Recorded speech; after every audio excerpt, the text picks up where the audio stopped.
ನಮಸ್ಕಾರ ಎಲ್ಲರಿಗೂ ಹೆಂಗದ್ರಿ ಎಲ್ಲರೂ ನಾನಂತೂ ಸೂಪರ್ ಆಗದೀನಿ. ಇವತ್ತು ಬೀಟ್ರೂಟ್ ಹಾಕಿ ಉಳಿದಂಥ ಅನ್ನದಿಂದ ತಾಲಿಪಟ್ಟು ಹೆಂಗೆ ಮಾಡೋದು ಅಂತ ನೋಡ್ಕೊಂಡು ಬರೋಣ ಬರ್ರಿ. ಒಂದು ಬಟ್ಲ ಅನ್ನಕ್ಕೆ ಒಂದು ಬೀಟ್ರೂಟ್ ಸಣ್ಣಗೆ ಹೆಚ್ಚಾಕಿ ಮಿಕ್ಸರ್ ಮಾಡ್ಕೋಬೇಕ್ರಿ. ಆ ಒಂದು ಮಿಶ್ರಣಕ್ಕೆ ಎರಡು ಬಟ್ಲ ಗೋಧಿ ಹಿಟ್ಟು, ಒಂದು ಬಟ್ಲ ಹಸೆ ಹಿಟ್ಟು ಹಾಕಬೇಕು.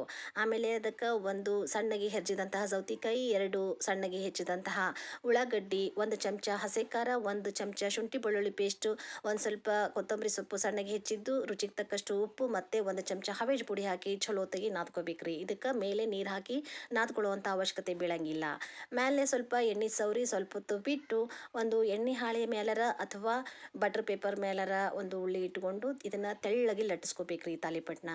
ಲಟ್ಟಿಸ್ಕೊಂಡು ಎರಡು ಕಡೆ ಎಣ್ಣೆ ಹಾಕಿ ಚಲೋ ತೆಗಿ ಬೆನ್ಸಿದ್ರೆ ಸೌತಿಕಾಯಿ ಮತ್ತು ಬೀಟ್ರೂಟ್ ಕಾಂಬಿನೇಷನ್ ಇರೋ ಈ ಹೆಲ್ದಿ ಆಗಿರೋ ತಾಲಿಪಟ್ಟು ರೆಡಿ ಆಗತ್ತೆ ನೋಡ್ರಿ. ಇದಕ್ಕೆ ಒಂದು ಸ್ವಲ್ಪ ತುಪ್ಪ ಹಾಕಿ ಕೊಟ್ರೆ ಮಕ್ಕಳು ಭಾಳ ಇಷ್ಟಪಟ್ಟು ತಿಂತಾವು. ಈ ತಾಲಿಪಟ್ಟು ನೋಡೋಕ್ಕೂ ಅಟ್ರಾಕ್ಟಿವ್ ಆಗಿರುತ್ತೆ, ಮಕ್ಕಳ ಆರೋಗ್ಯಕ್ಕೂ ಚಲೋ ನೋಡ್ರಿ. ನನ್ನ ಚಾನಲ್ ಇಷ್ಟ ಆದ್ರೆ ಲೈಕ್ ಮಾಡಿರಿ, ಕಮೆಂಟ್ ಮಾಡಿರಿ, ಶೇರ್ ಮಾಡಿರಿ, ಸಬ್ಸ್ಕ್ರೈಬ್ ಮಾಡಿರಿ.